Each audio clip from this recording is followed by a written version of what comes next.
Many cases of colorectal cancer have no symptoms, but waiting for symptoms and then getting tested is not a good idea.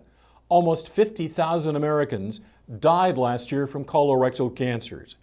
For more, we visited Dr. Valerie Dyke at Lee Memorial Health System. She told us about the importance of screening. Colorectal cancer starts as a polyp in the colon, which is a benign growth. And we believe that over 5 to 10 years, the polyp can change and become malignant. When it becomes malignant or a cancer, that's when it can start to spread. So that's when it becomes dangerous.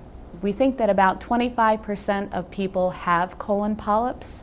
When they're small, they don't cause any symptoms. And that's why colon screening is so important. There can be symptoms.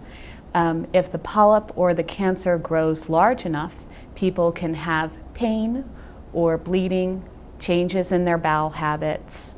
But most of the time, we don't see any symptoms at all.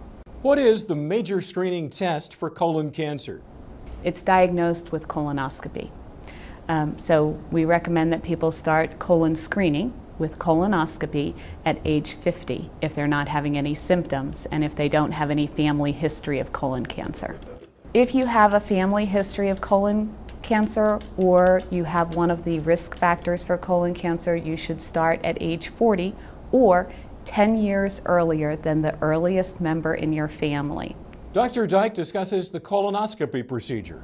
Colonoscopy starts with the prep, and that's the part that most people are interested in. That consists of drinking 64 ounces of Gatorade. It doesn't taste like anything different than Gatorade. And we have a tasteless powder that goes in the Gatorade that gives people diarrhea. It cleans you out, and that's the prep. So that's the day before the procedure.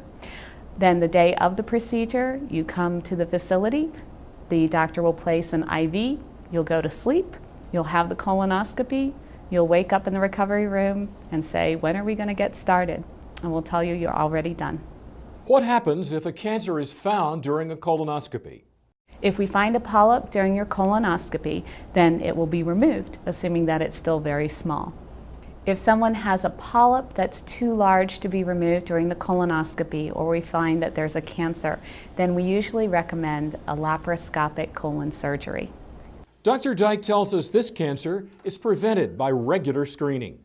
I think one of the most common myths in colorectal cancer is that people should wait till they have symptoms to get screened.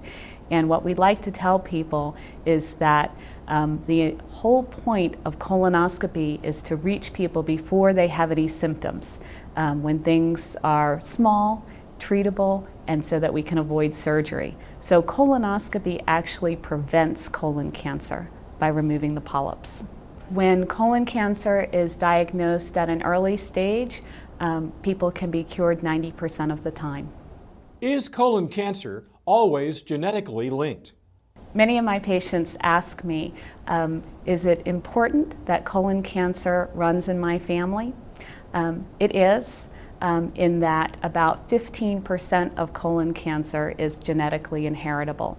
But what that means is that 85% of the people who get diagnosed with colon cancer have never had it in their family before, and they're the very first person.